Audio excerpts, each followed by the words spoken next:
जय श्री कृष्ण। कार्तिक मास महात्म्य प्रथम अध्याय। ओम कृष्णाय वासुदेवाय हरये परमात्मने प्रणतः क्लेशनाशाय गोविंदाय नमो नमः। भगवान नारायण के शयन और प्रबोधन के चतुर्मास का प्रारंभ और समापन होता है। उत्तरायण को देवकाल और दक्षिणायन को आसुरी काल माना जाता है। दक्षिणायन में सद्गुणों के क्षरण से बचने के और बचाने के लिए हमारे शास्त्रों में व्रत और तप का विधान है। सूर्य का कर्क राशि पर आगमन दक्षिणायन का प्रारंभ माना जाता है और कार्तिक मास इस अवधि में ही होता है। पुराण आदि शास्त्रों में कार्तिक मास का विशेष महत्व है। यूं तो कार्तिक मास का अलग अलग महत्व है, परंतु व्रत तप की दृष्टि से कार्तिक मास की महत्ता अधिक है।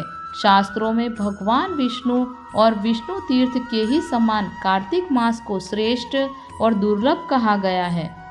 शास्त्रों में ये मास परम कल्याणकारी कहा गया है। सूर्य भगवान जब तुला राशि पर आते हैं तो कार्तिक मास का आरंभ होता है। इस मास का महात्म्य पद्म पुराण तथा स्कंद पुराण में विस्तार पूर्वक मिलता है।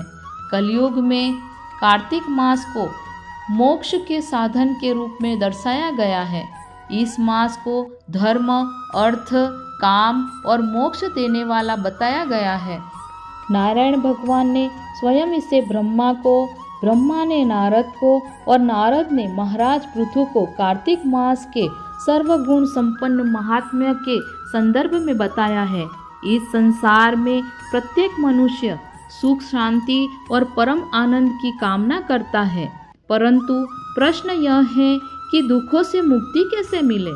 इसके लिए हमारे शास्त्रों में कई प्रकार उपाय बताए गए हैं, परंतु कार्तिक मास की महिमा अत्यंत उच्च बताई गई है। इस मास का महात्म्य पढ़ने सुनने से भी कोटि यज्ञ का फल सहज मिल जाता है। कार्तिक महात्म्य पहला अध्याय। मैं सिमरू माता शारदा, बैठे जिह्वा आए, कार्तिक मास की कथा लिखे कमल हर्षाए।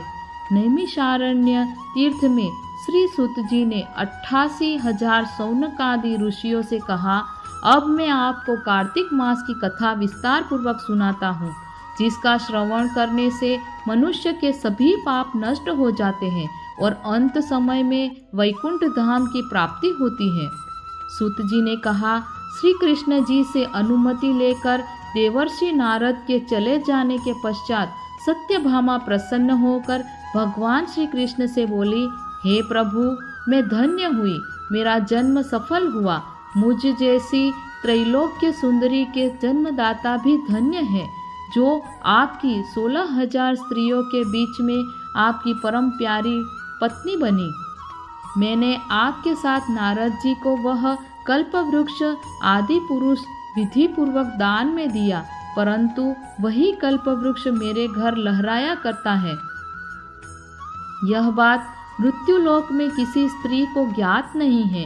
हे त्रिलोकीनाथ, मैं आपसे कुछ पूछने की इच्छुक हूँ।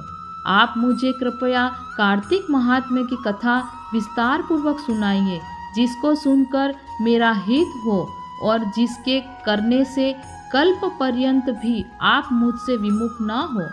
सुत जी आगे बोले, सत्यभामा के ऐसे वचन सुनकर श्री कृष्ण ने हंसते हुए सत्यभामा का हाथ पकड़ा और अपने सेवकों को वहीं रुकने के लिए कहकर विलास युक्त अपनी पत्नी को कल्प वृक्ष के नीचे ले गए। फिर हंसकर बोले, हे प्रिय, 16,000 रानियों में से तुम मुझे प्राणों के समान प्यारी हो। तुम्हारे लिए मैंने इंद्र और देवताओं से विरोध किया था। हे कांते, जो बात तुमने मुझसे पूछी है उसे सुनो। एक दिन मैंने तुम्हारी इच्छा पूर्ति के लिए गरुड़ पर सवार होकर इंद्रलोक जाकर कल्पवृक्ष मांगा। इंद्र द्वारा मना किए जाने पर इंद्र एवं गरुड़ में घोर संग्राम हुआ और गोलोक में भी गरुड़ भी गौओं से युद्ध किया। गरुड़ की चोंच की चोट से उनके कान एवं पूंछ कटकर गिरने लगे, जिससे 3 वस्तुएं उत्पन्न हुई। कान से तंबाकू, पूंछ से गोभी और रक्त से मेहंदी बनी। इन तीनों का प्रयोग करने वाले को मोक्ष नहीं मिलता। तब गौओं ने भी क्रोधित होकर गरुड़ पर वार किया, जिससे उनके 3 पंख टूटकर गिर गए। इनके पहले पंख से नीलकंठ, दूसरे से मोर और तीसरे से चकवा चकवी उत्पन्न हुए। हे प्रिय, इन तीनों का दर्शन करने मात्र से ही शुभ फल प्राप्त हो जाता है। यह सुनकर सत्यभामा ने कहा, हे प्रभु, कृपया मेरे पूर्व जन्मों के विषय में मुझे बताइए कि मैंने पूर्व जन्म में कौन कौन से दान, व्रत व जप नहीं किए हैं। मेरा स्वभाव कैसा था, मेरे जन्मदाता कौन थे और मुझे मृत्युलोक में जन्म क्यों लेना पड़ा। मैंने ऐसा कौन सा पुण्य कर्म किया था जिससे मैं आपकी अर्धांगिनी हुई।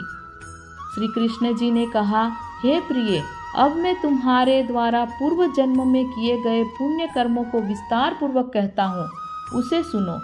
पूर्व जन्म में सतयुग के अंत में मायापुरी में अत्रि गोत्री में वेद वेदांत का ज्ञाता देव शर्मा नामक एक ब्राह्मण निवास करता था।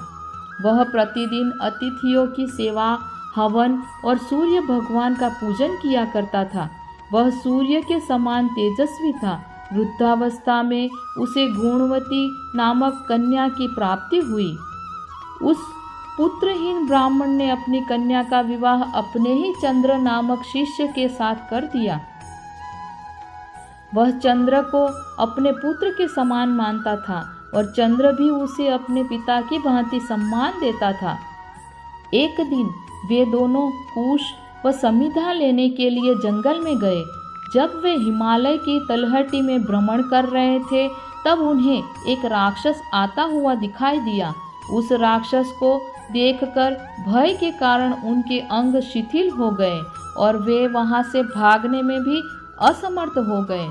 तब उस काल के समान राक्षस ने उन दोनों को मार डाला। चूंकि वे धर्मात्मा थे, इसीलिए मेरे पार्षद उन्हें मेरे वैकुंठ धाम में मेरे पास ले आए।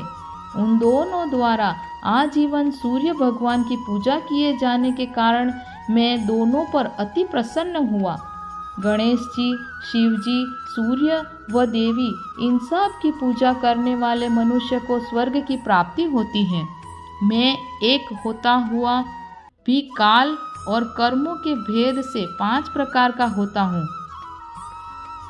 जैसे एक देवदत्त, पिता, भ्राता आदि नामों से पुकारा जाता है।